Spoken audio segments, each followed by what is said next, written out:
Welcome to the Holy Spirit's Curriculum of Joy podcast. My name is Wanaka Oberhuber, and I'm your host. My guest today is Martin Pettet. Hi.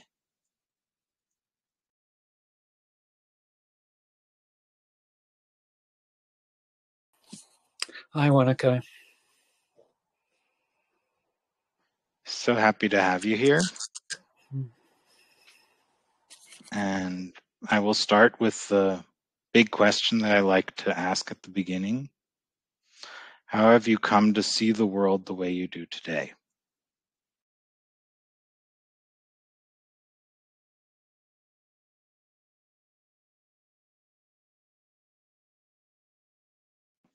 You need to unmute when you're speaking.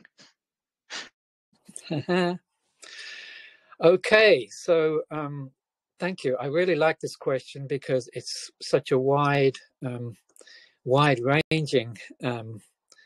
question, and my first answer to it is going to be that I have only been viewing the world the way I see it today for a relatively short period of time. It's just a question of a matter of just like a few years. And prior to that, there is a phrase that's sometimes applied to the awakening process called the dark night of the soul. And I think I can say without too much exaggeration that I had a dark 50 years of the soul. And possibly even longer if I include my childhood. And it was that period. I feel in this podcast, I need to give that time some attention, and I need to give that about 50 years some time. So I'm in the first part, I'm going to talk about my early life, and then hopefully I'll be able to get on later about how I awoke from this dark dream that was my life until just a little while ago. So I'll start at the beginning. I was born in England, the very early 1950s, just after World War II. And I can remember that my mother using ration books to buy food and stuff like that. But the 50s, I think, was a very good time overall to be born and to grow up in.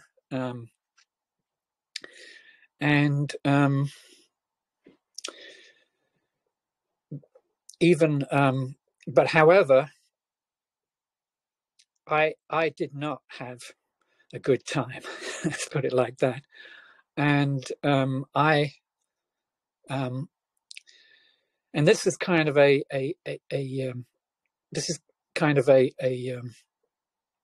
trend that continues throughout my life in a way, and it's a little bit like the movie Forrest Gump, which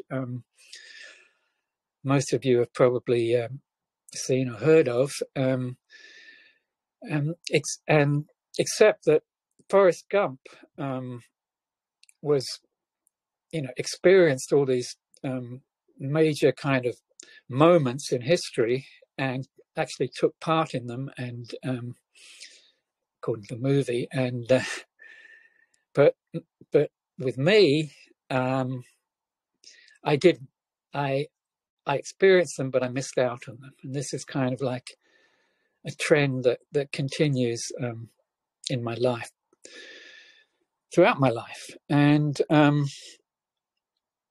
So yeah, my childhood was not a happy one, and obviously that has to do with my home, the beginning, and it was not some. It's like I don't blame. There's no blame there for my parents. They were who they were. They were who they were because of how they had been influenced by their parents, and etc. etc. So, but the situation was that I was born into this environment, and but there was no overt physical or emotional abuse that happened. It was there was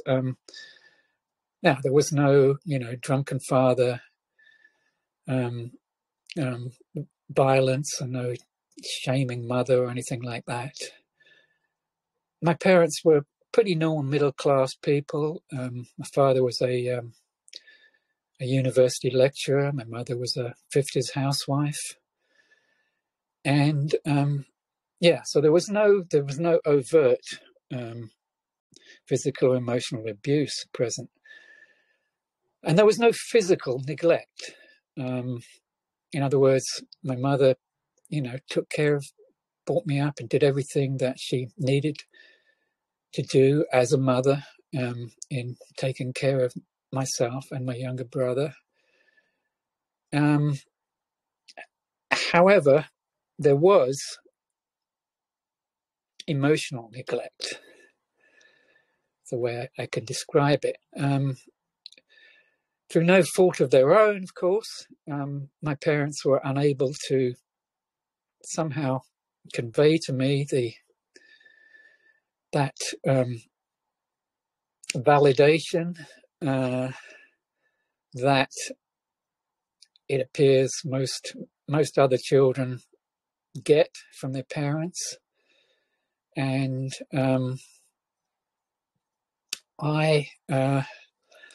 a lot of it was about just physical attention, physical holding, that kind of thing, and other things too. There's a lot to it, and I'm not going to go into that particularly, but just to give an example of the kind of child I was, we had this dog that was kind of a little bit wild, and we put it into a we had it in a kennel in the garden, and I used to go down there, and I used to spend literally hours. 4 or 5 years old now. We used to spend literally hours in that kennel, lying in that kennel with the dog, getting the attention, the physical attention that my parents were not giving me. And so I felt, and very early on, I felt I felt there was some kind of lack in what I had compared to other children. And it didn't take me too long to realize what this was. It was just this kind of, I suppose the easiest word is some kind of validation from my parents, and I guess particularly my mother, but both of them in a way. And so I grew up as a child, kind of fearful, withdrawn, somewhat shy, inhibited, vulnerable, generally not feeling good about myself, and feeling somehow inadequate, inferior, perhaps, and very threatened by the outside world when I went out in it. And I would often withdraw into my own world of my own imagination. I was very comfortable there. But whenever I went out to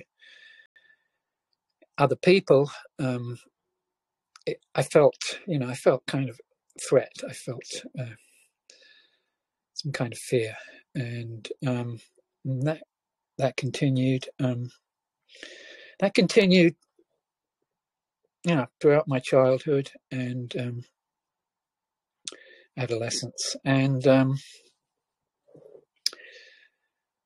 so at this point, I just like to sort of identify 3 strands, if you will, in my story, and which I'm going to follow. And those strands are, first of all, the physical, what I call the physical, what I actually did, what I actually achieved, etc.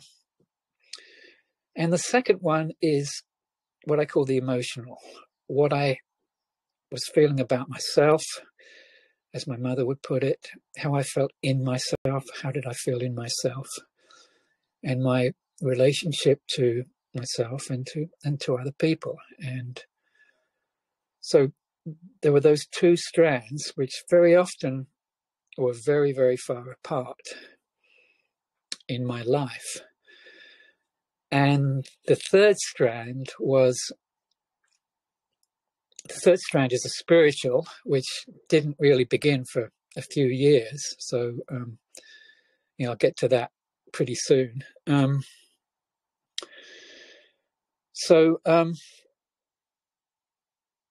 My childhood and adolescence then, characterized by great, real unhappiness, emotional unhappiness, the way I could perhaps put it, feelings of social inadequacy, and I was often victimized at school, and I did my share of bullying as well when I could, but I was pretty low down on the pecking order, if you will, and I was often basically quite lonely, although I had a few friends, but not really all that many.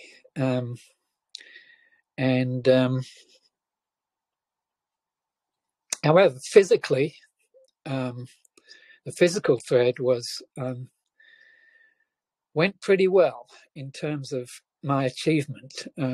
I was quite a high achiever academically. I was sort of egged on by my father, who was, like all fathers, wanting me to be another version of himself. And I did pretty well academically. Of course, that didn't endear me to socially at all, but I did well. And so I was able to go up to university at the age of 18. So that takes us through into the 60s, the next significant time, if you will, in my life. And I grew up at that time, and when I went up to university was the height, if you will, perhaps of the 60s, the whole what's called the counterculture that developed at that time. And there were that counterculture really had 2 currents to it. The first one was what I call the political, which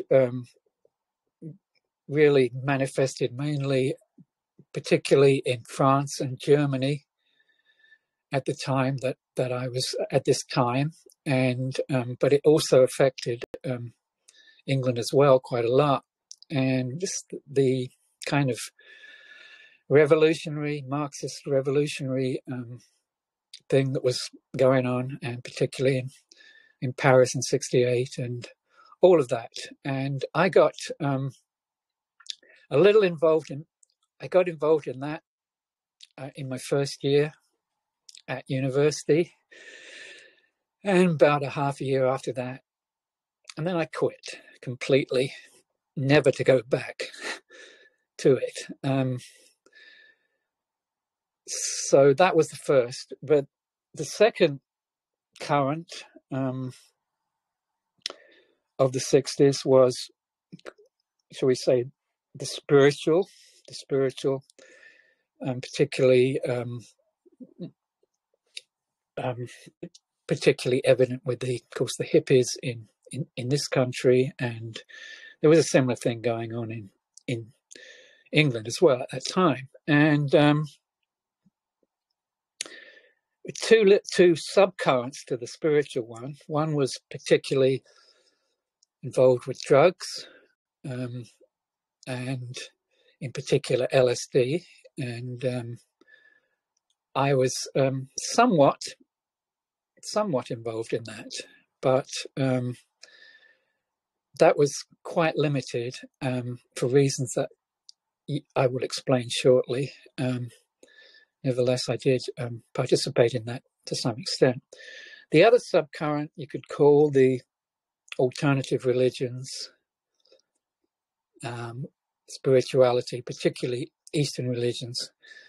And this I was pretty immediately attracted to. And so here really kind of starts my spiritual strand kind of begins. And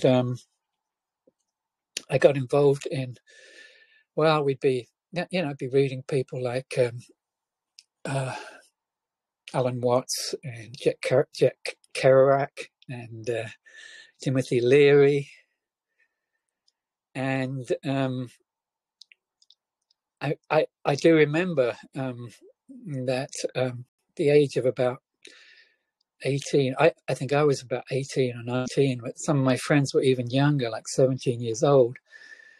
And the thing to be reading at that time was, the in thing to be reading was the Tibetan Book of the Dead. Often with the aid of quite a lot of acid. I do believe Timothy Leary wrote a book somehow connecting the two. Anyway, I got yes, I did get involved in that, and like I say, that is sort of the beginning of that, the spiritual current in my life, the spiritual thread in my life. So I did 2 years of my school, my college, my university degree, a very difficult, very hard degree actually, and studied literature and philosophy together. And I was quite pleased that I was able to actually complete my first 2 years at university. Although socially I was certainly was having problems academically, I did pretty well. And then I started on my third year, and after about 6 weeks, I had my first, what I call, nervous breakdown happened. And so here again, I'd like to just a brief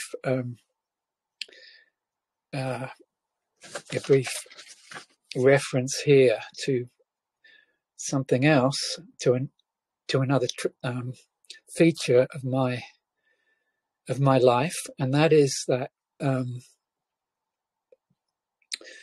well, most people, I think, I understand, most people experience early childhood trauma in the form, later in life, in the form of chronic physical illness. And but with me, things were different. For some reason, it was not my emotional. It did not go to the physical. It did not go to the physical body. The trauma. I've had a very healthy life physically. Haven't had any serious illnesses, apart from one, which was hepatitis C, which had a very clear physical cause. Aside from that, been very healthy, quite robust, and very survived pretty well physically, but mentally and emotionally, completely another story. I had, perhaps I should say,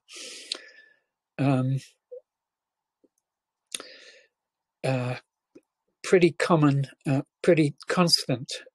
recurrences of condition that is now described as major depression and generalized anxiety disorder. I had both of those. Okay, and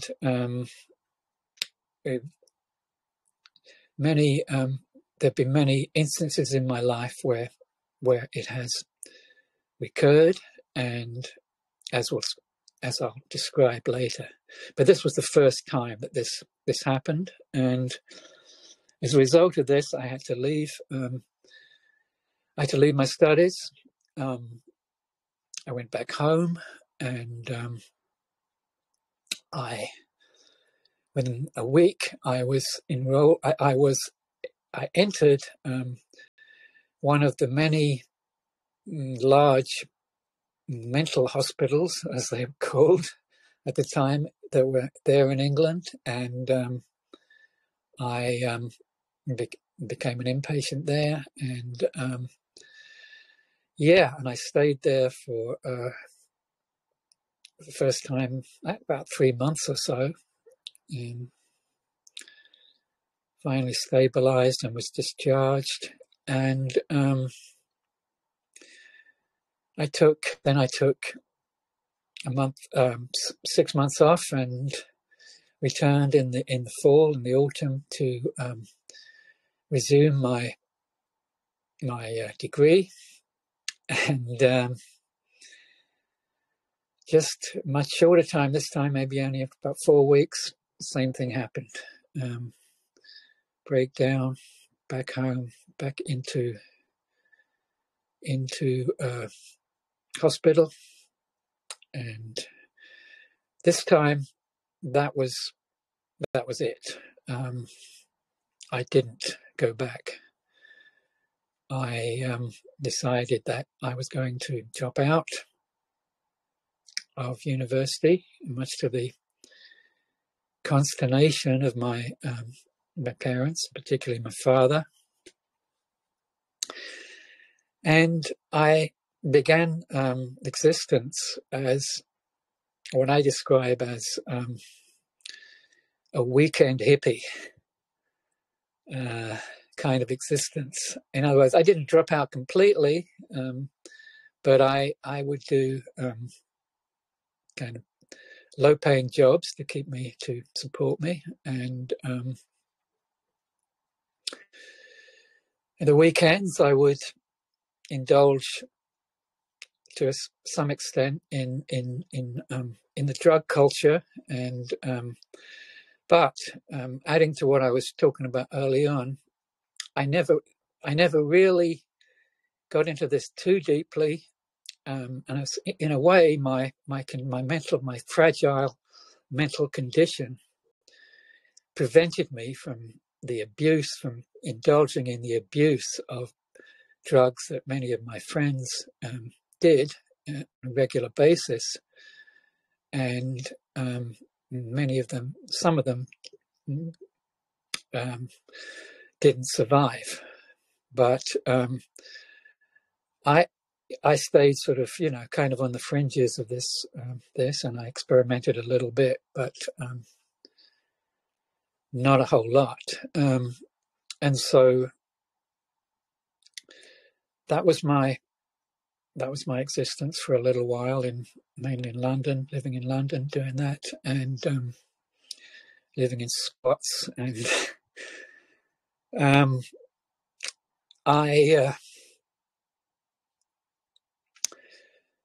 so that was the beginning of the 70s, and then the mid 70s, I took the next major step, if you like, a step to release somehow myself. And that was, I did something that was many of my friends, a number of my friends were doing at the time. I took an overland trip to India. This was in 1975, and away across Europe, Turkey, Iran, Afghanistan, and Pakistan, and took that trip, and I stayed, lasted pretty well, almost a year, as a matter of fact. And well, it was an amazing, it was, of course, an amazing adventure. And for a little while, I completely forgot about, my problems, my emotional problems went away with this incredible adventure that I was having. And I guess I had two main purposes in going to India. One of them was to smoke as much good hashish as I possibly could. And I certainly did that. The other was a spiritual path, finding, this whole idea of finding a guru, and which would be the answer to all of my, all of my problems, all of my unhappiness, and everything that I had been up until that point. Well, I did find a guru and a spiritual path, and I started to practice it. And after a few more adventures in India, I made my way back home, and I continued. Went back to London and continued my my weekend hippie existence, with the addition of the spiritual path. And so just to give you an idea of what was truly going on for me, though, at all levels, shortly after getting back from this incredible adventure, in about 2 weeks later, after getting back, I was back in hospital again. And this time I experienced ECT for the first time, electroconvulsive therapy, which has a kind of a bad reputation. It's not actually as bad as some people think it is. It is quite a valid treatment as far as conventional treatments are concerned for depression. But anyway, I received this, and it eventually came out again, and continued the rest of the 70s decade, basically following this spiritual path. And then at the end of that decade, the next big step happened in my life. I decided to move over to the US. And there was a number of reasons for this. England was definitely very not in a good state at this time, in the late 70s. And also, basically, going over the States, I was following this spiritual path for a little while, and but very soon after getting there, the spiritual thread ends temporarily again.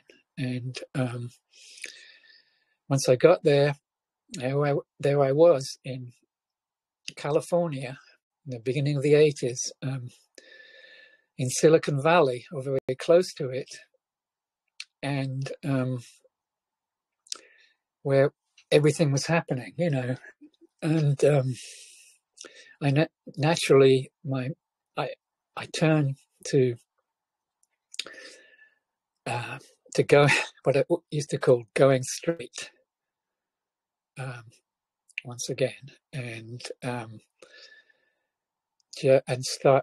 decided to embark on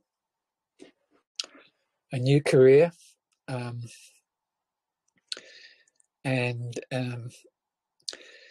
well, I wasn't particularly a computer type person, so what I eventually ended up deciding to do was, believe it or not, accounting. This gives sort of some idea again of how my mind was at the time for choosing this. I think it was mainly it was a security type thing, accountants, and always going to need accountants, and I'll never be out of a job even in a recession. Yeah, my whole mind was now really obsessed with my own security and everything else. And anyway, I went back to study in California, first of all, junior college, and then I went back to university, San Jose State University, and began my second academic career. And once again, I did extremely well, and in fact, I found it quite easy compared to England. And I ended up with a very good degree, and prepared myself for a new career as an accountant in Silicon Valley, and in the 90s. So just a note. So basically my as I say, the spiritual thread kind of ends in the beginning of the 80s, and the emotional problems kind of take a little bit of remission over this time, because I was doing so well, again, I was doing so well at school, and I was succeeding somehow in my life, my outward life. So yeah, so that took a little bit of a back seat for a little while. However, and then actually I returned at the end of the 80s. I went back to India for a short while, and other parts of Asia, did a short trip there, and then I got back and ready to start working as an accountant. And then so I did that for about less than a year before realizing that I did not want to do this for the rest of my life. And I enjoy numbers, yes, but I did not want to be having this, as a career. And so I dropped out for the second time, basically, and returned to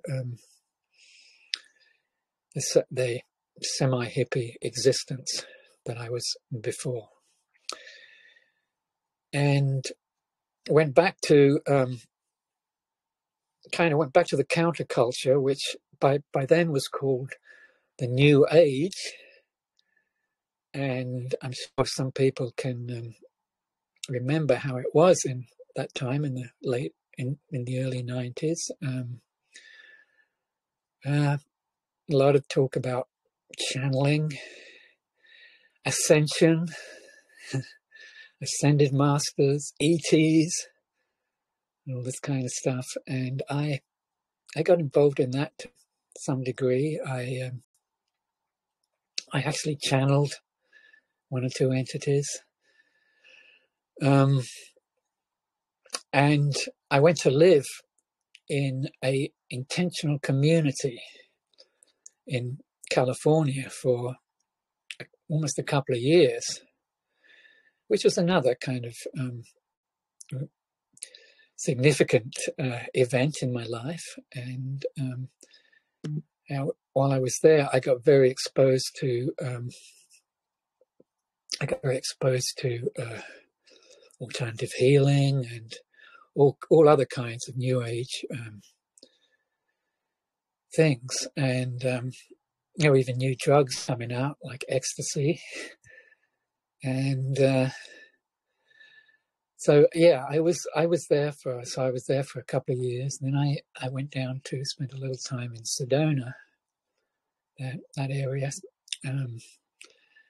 and finally in the mid-90s I spent a couple of years down in Southern California, where I was living in a motorhome at the time and working in the daytime as an ice cream man, selling ice cream from a truck, which was a very unique experience, being regarded as a semi-god by several hundred kids. It was quite an experience, and made a little bit of money doing it as well. It was very, very good period in my life. But then I went back up to Northern California in about 96 or something like that. Okay, so that was the physical thread of the 90s. The emotional, shortly after I dropped out again, of course, the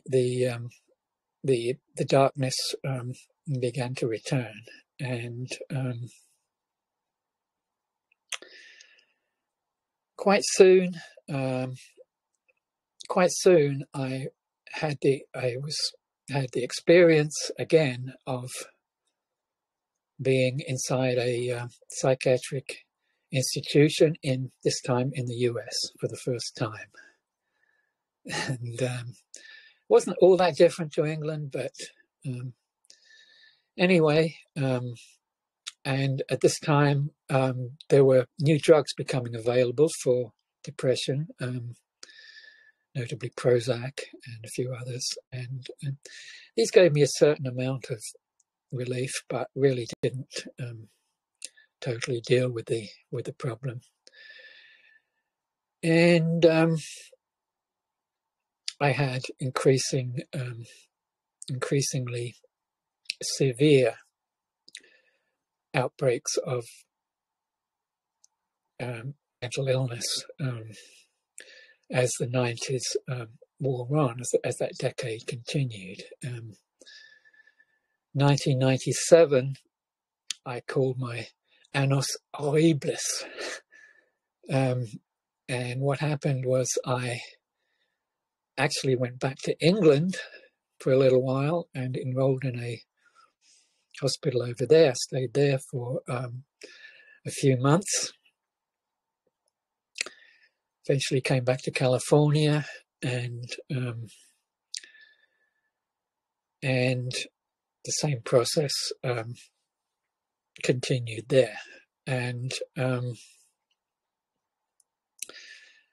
a thing that began at this time and continued, recurred several times in my life, was in order to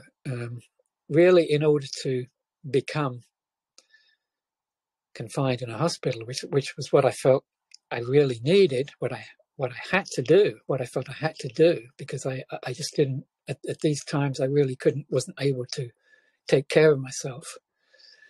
In order to get in there, I would make suicidal gestures, not swallowing enough pills to kill me, of course, but just enough to get me committed. And that happened, as I say, on a number of occasions, both at this time and a little bit later, as I'll describe.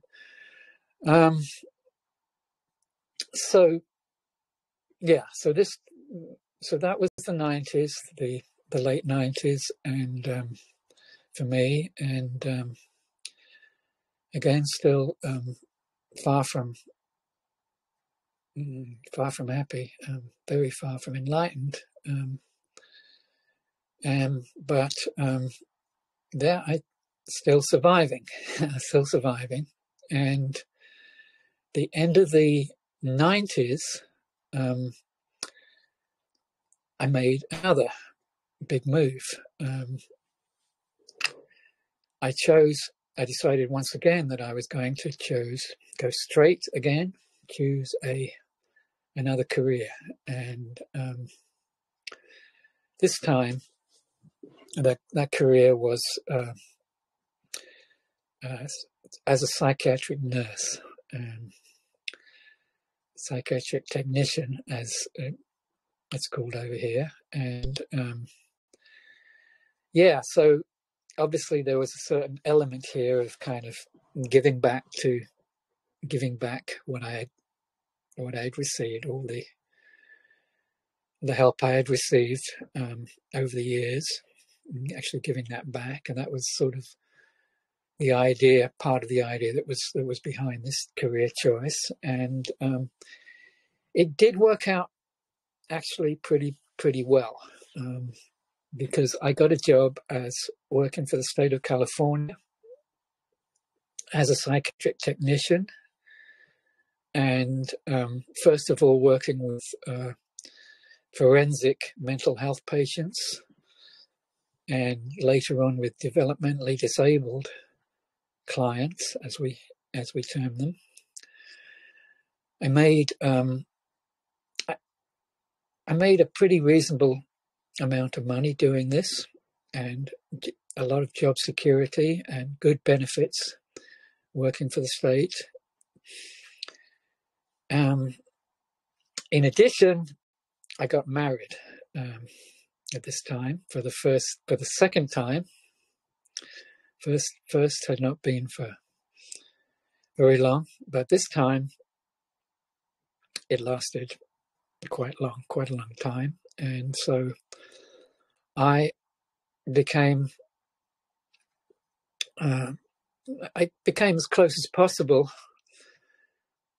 to realizing at this time in my life, to realizing the American dream. Bought a house and a couple of houses, and yeah, so physically, the physical thread was quite at a max at this time.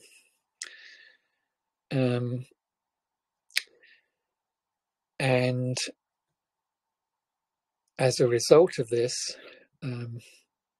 the mental illness again went into remission at the beginning, and now the spiritual thread basically died off again at the beginning of the millennium for a little while. But yeah, the emotional was kind of okay for a few years, but only for a few years. Basically, about towards the end of the decade, the darkness seemed to started to manifest again in my life, and my moods became increasingly more unstable. And finally got to the point where once again I needed to commit myself into treatment, for inpatient treatment. And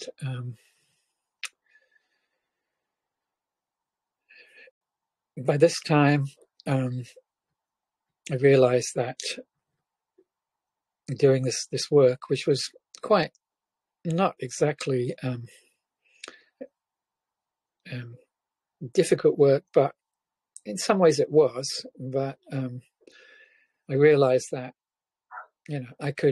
I would be unable to continue doing this. So I took a slightly early retirement, and I went home and got I got a reasonable, quite a reasonable pension that I was able to support myself. However, the mental illness didn't go away, and for the next few years of the next decade, I was pretty constantly in and out of treatment, and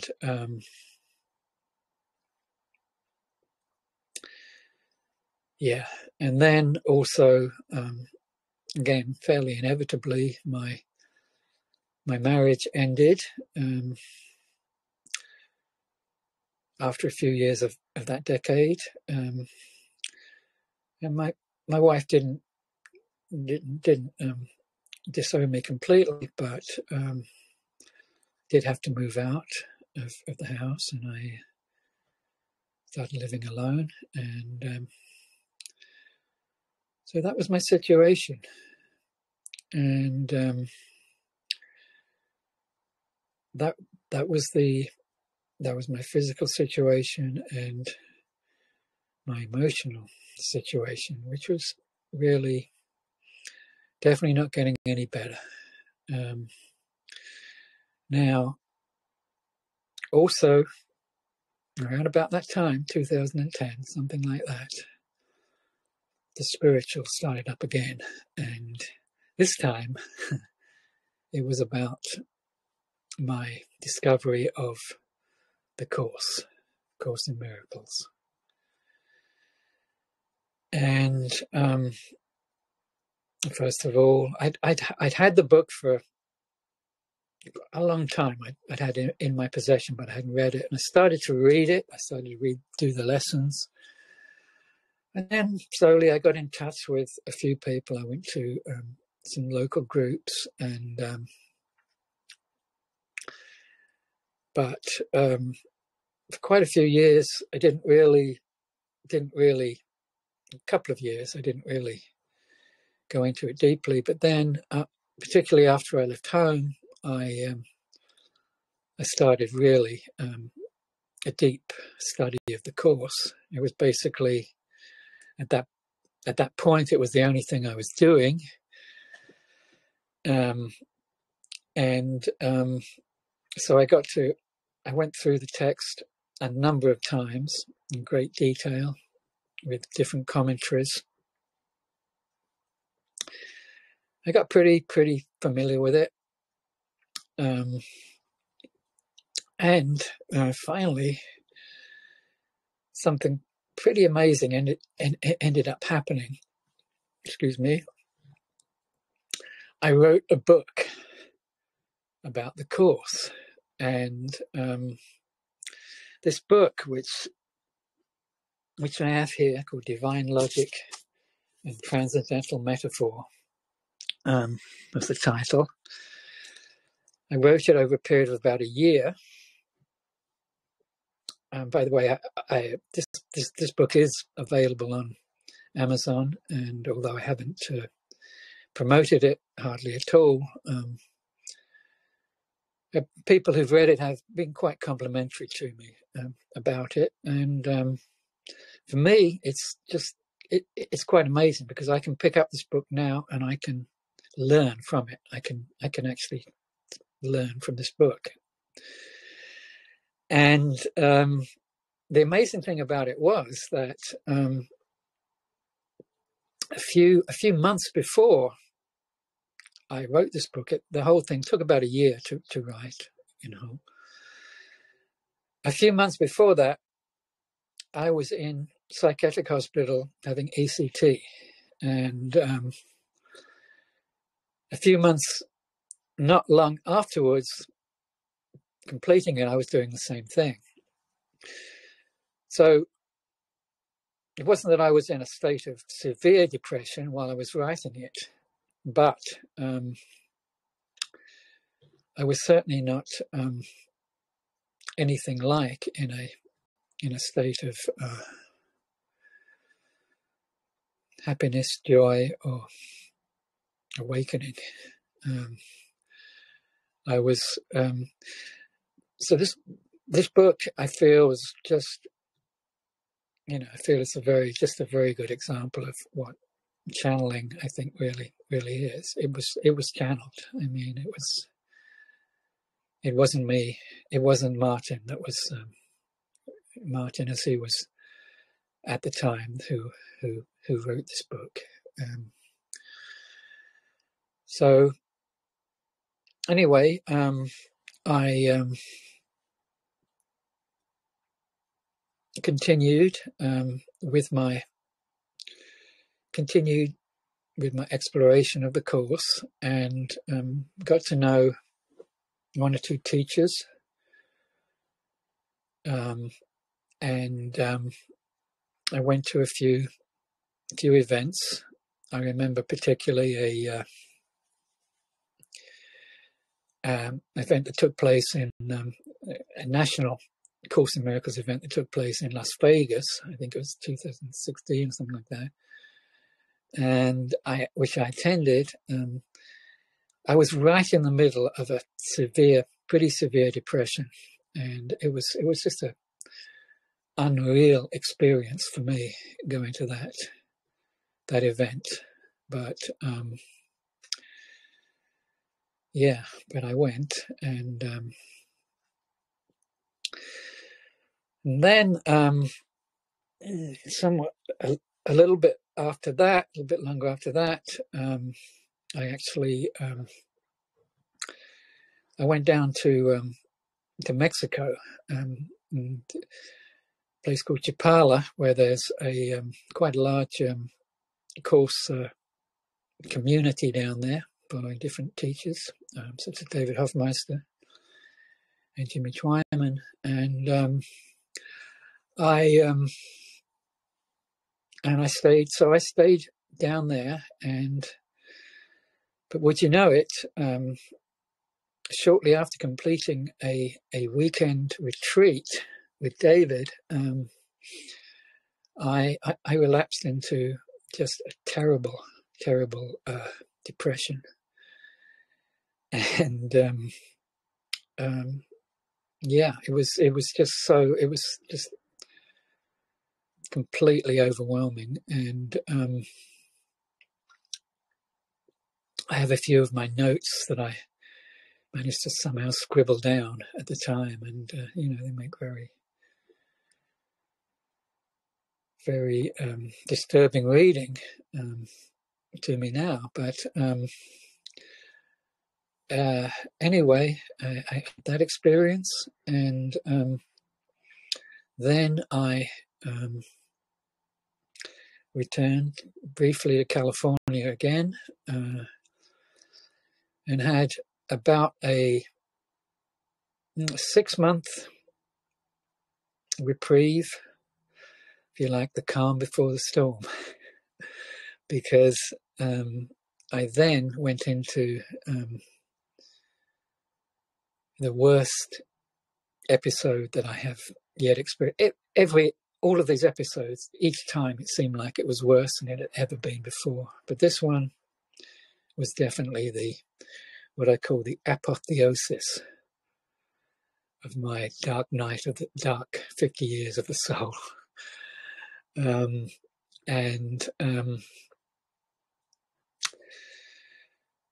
I even, to begin with, experienced for the first time becoming actually psychosis. I was never, I was never bipolar. However, the particular lasted about a month. I had a quite remarkable manic episode that occurred for about a month, and where, I did believe I was Jesus Christ. I was actually I died and was resurrected 7 times. I remember believing that, and that was actually happening. And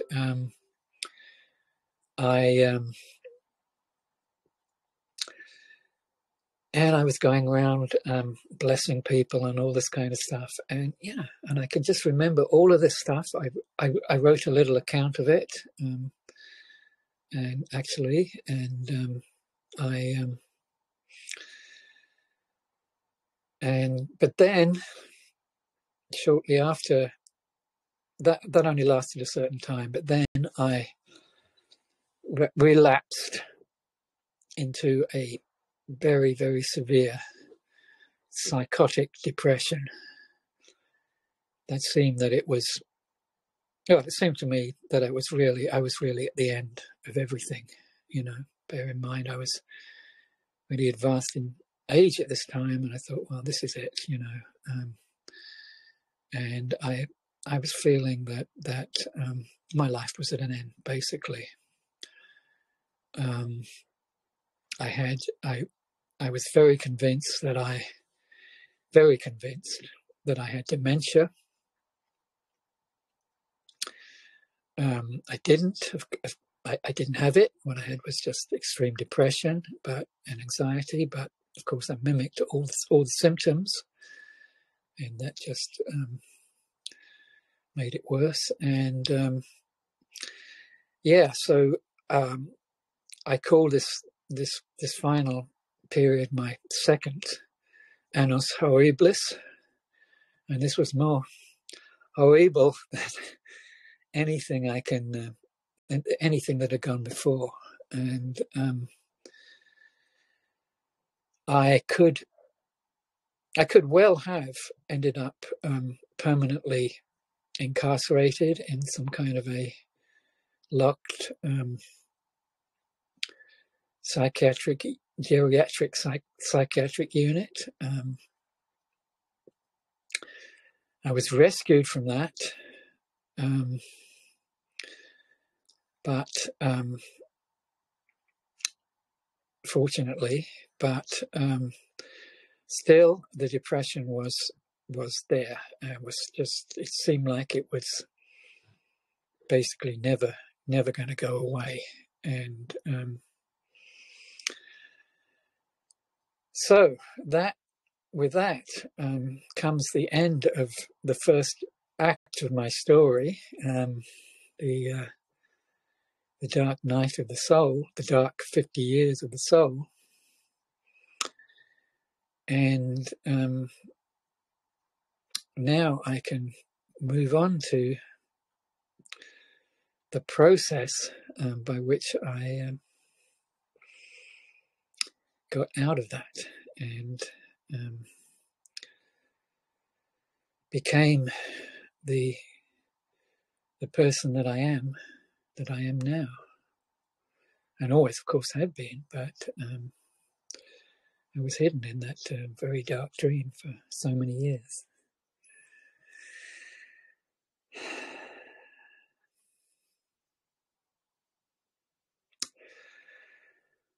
So,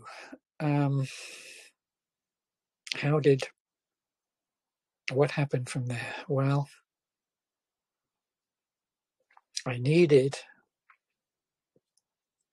what I needed to get out of this was actually a kickstart, and that came in the form of a new form of treatment for intractable depression, which is called transcranial magnetic stimulation.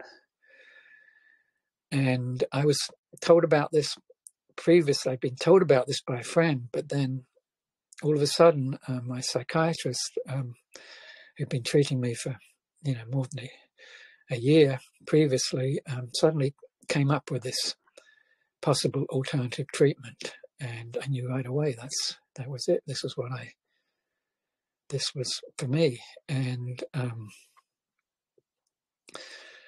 so I took it, and what it consists of is it's nothing like ECT. What it is just putting a couple of small electrodes on the frontal cortex, and small pulses of electricity are released in rapid succession.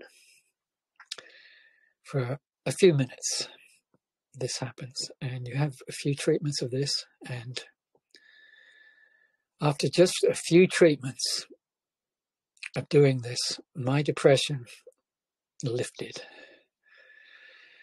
And it was explained to me that, you know, this was opening new neuronic pathways in my brain. This was what was explained to me physiologically, what was going on. But it was just a, you know, incredible feeling of release. And I like to feel that from there, the Holy Spirit took over. There was a brief relapse, and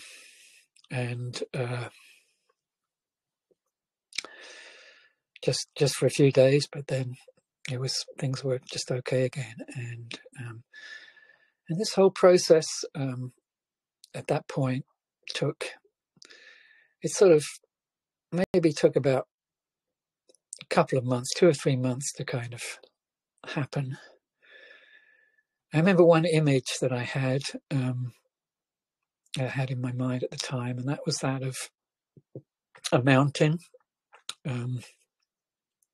covered with a glacier, you know, and of course mountains are usually symbols of the spiritual path, and this mountain was, you know, had been completely covered in snow, and just got the image of the sunlight coming and just melting this glacier to reveal, you know, the summit of the mountain.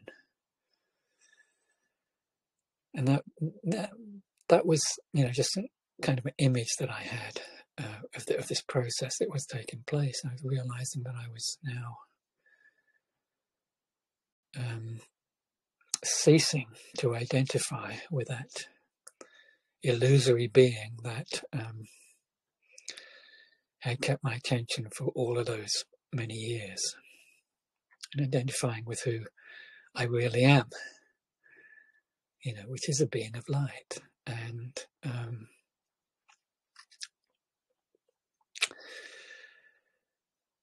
there have been two paths by which this has happened. And the first one consists of a gradual increased understanding of what forgiveness is. Forgiveness as described in the Course, what exactly that is, and increasing realizations about what it is. And to begin with, of course, realizing that it's definitely not forgiveness to destroy, as it's called in the Course, to other people. And ultimately, hasn't really got anything to do with other people. It's all about myself. And the next step was,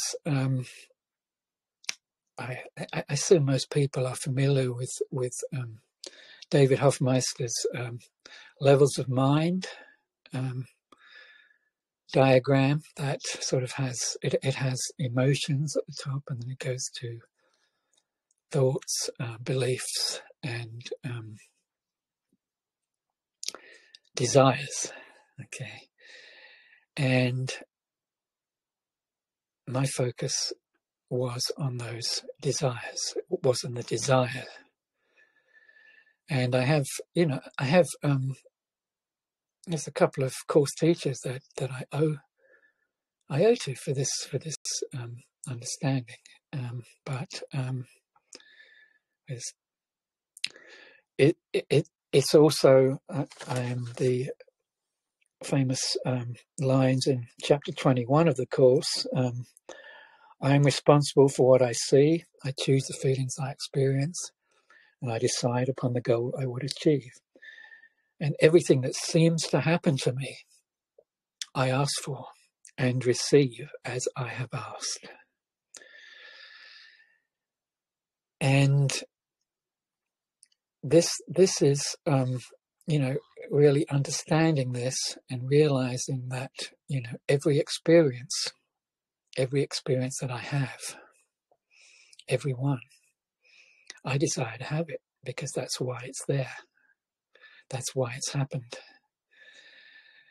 And all I have to do is to give it away. I just have to, first of all, become aware of it. And that's this desire. I have to be aware of why, how I'm feeling this way, what it's benefiting me to have this desire. And then I can give it up. Give it up to Jesus or the Holy Spirit or whatever symbol you want to use for this. So this, but then my concept of forgiveness went even further than this, and it actually now goes beyond concepts. And there's another passage in the Course which I like to quote. It comes towards the end, and it says, I do not know the thing I am, and therefore do not know what I am doing, where I am, or how to look upon the world or on myself. I call this in my book, I call this the Alzheimer's affirmation. But it's basically, it's like, yeah, these things, these desires are really, they're beyond concepts, and ultimately what it is that I'm confronted with here is not, ultimately it's just kind of, first of all, I can see it as kind of a blob of energy, that doesn't have any, that's seemingly blocking my path, blocking the light from me. And moreover, I don't know what, I have really no idea, I cannot, what to do about this. And I have to come down to a place of where I really do not know what to do. I don't know. And I just completely, I call it supplication, a state of complete, just tell me, Jesus, tell me, Holy Spirit. I don't know. I don't know what question I have to ask. I don't know anything. I just want to give up this blob of energy to you. And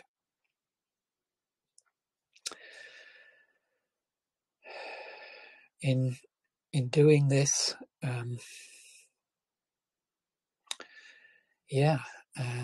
this is like, this seems to bring just a deeper level of awareness to what forgiveness really is. I take my own concepts out of it completely.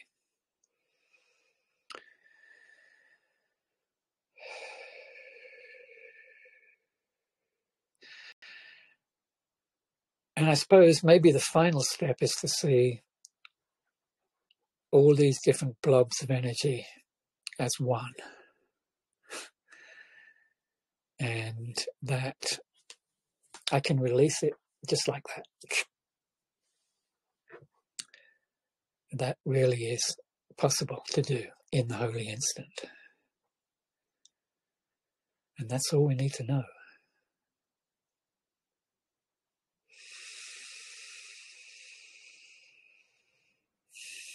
So the other So the path of forgiveness, I call it the indirect path.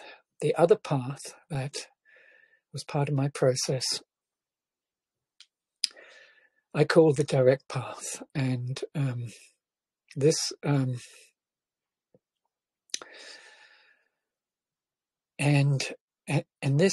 first came to me sometime in the middle of the last decade, previous decade of 2016. I don't know when it was exactly, but suddenly I was studying the course, and the Holy Spirit came to me, and it brought back my remembrance of the spiritual path that I had followed way back in the 70s and 80s, and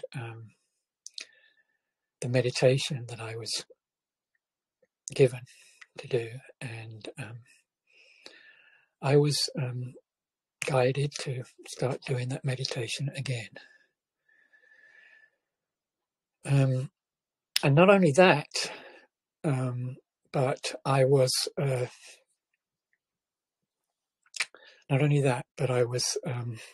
given a whole new way of doing this meditation, whole new manner of doing it, and a whole new way of teaching it.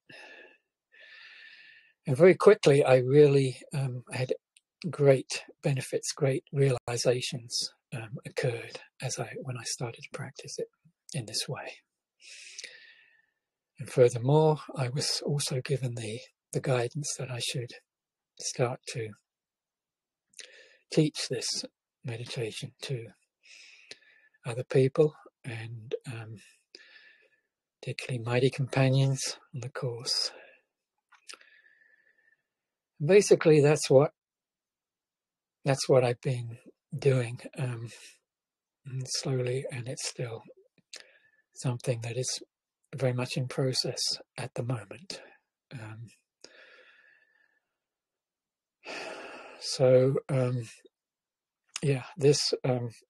This meditation is completely compatible with the practice of forgiveness in the course, and it's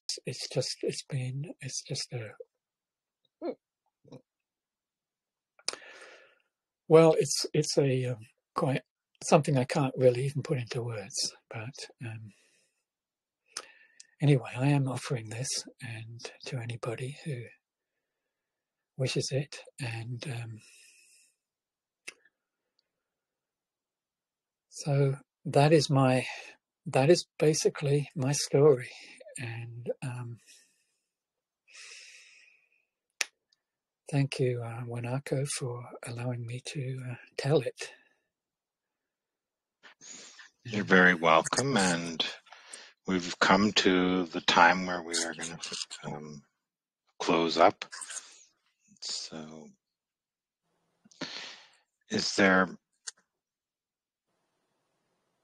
anything else you would like to quickly share about how one can reach you and what this style of meditation would be like for someone who would like to learn it? Sure. It's well, first of all, how to reach me. I can. I'm available on Facebook for anybody who wants to get in touch with me. I can also leave here, perhaps, my details, including my phone number and all of that. In order to receive this meditation, it has to be it has to be personally transmitted. So I have to actually be there with you to give it. Although it is possible that people that I have already initiated can perform the initiation, and this is something that's just kind of been developing recently in terms of getting the meditation.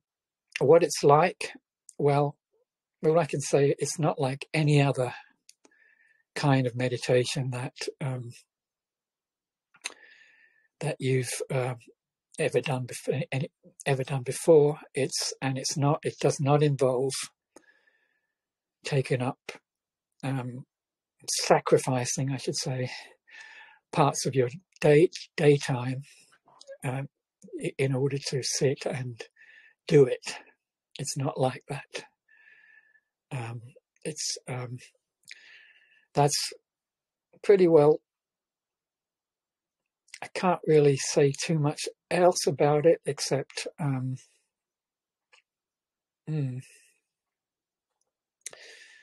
yeah, I mean, it does really, all I ask is if anybody is a commitment to practice it, because you can only have the experience by practicing it. But when you do experience it, it will bring very, very significant changes, which I can't really put into words. But those will come about with constant practice in the way that I advise to do. So yeah, so I don't think I can say too much else, but I would like certainly anybody who is interested to contact me about it. Great. So thank you so much for coming on the Holy Spirit's Curriculum of Joy podcast, joining us here and sharing your story. You're very welcome, Baraka. Thank you very much for having me. And thank you everyone for joining us and listening to this, watching this. Please subscribe to the podcast or to the YouTube channel or wherever you like, and leave reviews if you want.